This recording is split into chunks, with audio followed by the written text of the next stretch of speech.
संपतचक के जो अंचलाधिकारी हैं उनको हमने निलंबित किया है। आम जनता की परेशानी कम हो और जो उसमें जांच में पाया जाएगा उसके अनुसार अंतिम फैसला लिया जाएगा। नमस्कार, मेरा नाम आलोक है। आप लाइव सीरीज देख रहे हैं। बिहार में महागठबंधन की सरकार है और महागठबंधन की सरकार ने जनता से वादा किया था कि बिहार में दवाई, पढ़ाई, लिखाई, सिंचाई, कमाई, कार्रवाई और सुनवाई वाली सरकार होगी।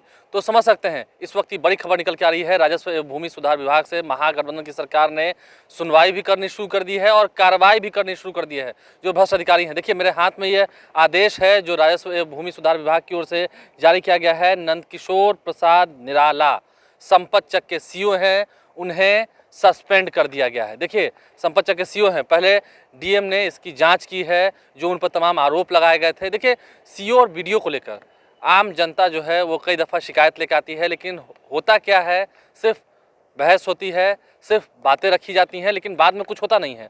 ये नंदकिशोर प्रसाद निराला को जो सस्पेंड किया गया है, इससे पहले भी जब से आलोक मेहता जो कि बिहार सरकार के मंत्री हैं राजस्व एवं भूमि सुधार विभाग के, उन्होंने इससे पहले भी कई अंचलाधिकारियों को सस्पेंड किया है क्योंकि उनके खिलाफ अगर शिकायत मिलती है तो उन पर कार्रवाई होगी। अगर आपने ये सोच रखा है कि जनता की गाढ़ी कमाई से आप तनख्वाह लेंगे और जनता का काम आप नहीं करेंगे, क्योंकि ज़्यादातर जो आम लोग हैं वो ब्लॉक ऑफिस पहुँचते हैं सीईओ और वीडियो के पास, लेकिन अगर सीईओ वीडियो ही ध्यान नहीं देंगे, काम नहीं करेंगे आम लोग के, तो फिर कैसे चलेगी। महागठबंधन की सरकार में ऐसा होने नहीं वाला है, ऐसा होगा भी नहीं। नंदकिशोर प्रसाद निराला को संपतचक के सीईओ हैं, सस्पेंड कर दिया गया है। इससे पहले भी कई सीईओ और वीडियो को सस्पेंड किया गया है आलोक मेहता द्वारा। क्या कुछ वो कह रहे थे, देखिए इस वक्त की बड़ी खबर है, कार्रवाई हो रही है, उन अधिकारियों पर कार्रवाई हो रही है और आलोक मेहता ने चेताया है जो जनता से जुड़े हुए कार्य नहीं करेंगे आगे भी परिणाम यही होगा। समाधान हो और न्यायपूर्ण समाधान हो। रिजेक्शन, हमने कहा है कि रिजेक्शन के साथ वैलिड रीजन दिए जाने की आवश्यकता है। इसको मतलब विभाग के द्वारा इंस्ट्रक्शन भी जा रहा है कि बिना वैलिड रीजन के आप रिजेक्ट करके आप वैलिड रीजन दें और जो डायरेक्शन दिए जा रहे हैं उनका अनुपालन हो। इसी के लिए एडीएम और डीएम वहाँ पर जिला स्तर पर मॉनिटरिंग करेंगे। उसी बात पॉइंट हम अगर आते हैं सीधी बात, तो बात ये ना कि जो जनता के काम नहीं करेंगे या अगर ऐसी संलिप्तता पाई जाएगी किसी मामले में तो वो अब कार्य नहीं करेंगे, तो बर्खास्त होंगे। बात ये जनता चूँकि आम जनता इस विभाग से जुड़ी हुई है और आम जनता ने वोट देकर इस सरकार को बनाया है, तो हमारी पहली जिम्मेवारी होती है कि जनता मैंने नियम कायदे के अंदर हम जो भी उनकी मदद कर सकें जिससे कि उनके काम आसान हो, तो ये हमारे लिए सौभाग्य की बात होगी। तो इसलिए जनता के परेशानियों के कॉज पर हम किसी को नहीं बख्श सकते। इसलिए आम जनता की शिकायत नहीं हो, आम जनता की शिकायत हम तक क्या किसी स्तर तक नहीं जा सके, इसके लिए अपने उसके हिसाब से व्यवहार और व्यवहार संहिता के बारे में मैं बता रहा हूँ। पदाधिकारियों की शिकायत आ रही है कि आम जनता से उनका व्यवहार अच्छा नहीं है। यह बिल्कुल अच्छा नहीं है, मैं इसे बिल्कुल अच्छा नहीं मानता हूँ और मैं समझता हूँ कि यह आम जनता का अधिकार है कि यदि पदाधिकारियों को कोई शक्ति दी गई है तो उसका सदुपयोग जनहित में करें और व्यवहार भी एक हिस्सा है उसका। जब तक आप अच्छे व्यवहार के साथ उनकी बात सुनेंगे नहीं, सुनवाई हो, ये सुनवाई कहीं और करने की ज़रूरत नहीं है।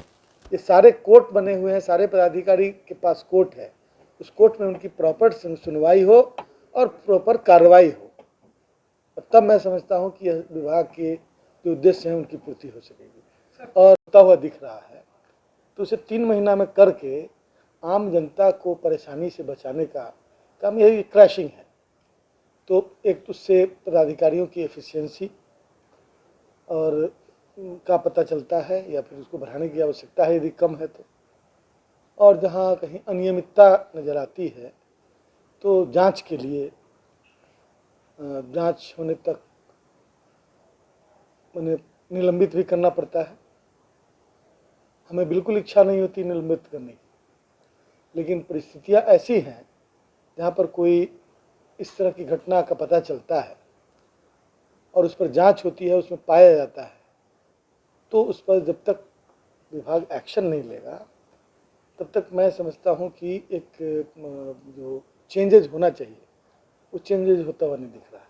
मैंने तो शुरू में ही कहा था, मंत्री पद मतलब ग्रहण करने के तुरंत बाद हमने ये कहा था कि विभाग के सभी पदाधिकारियों से कि हमारी अपेक्षा, विभाग की अपेक्षा, सरकार की अपेक्षा है कि आम जनता की परेशानी कम हो।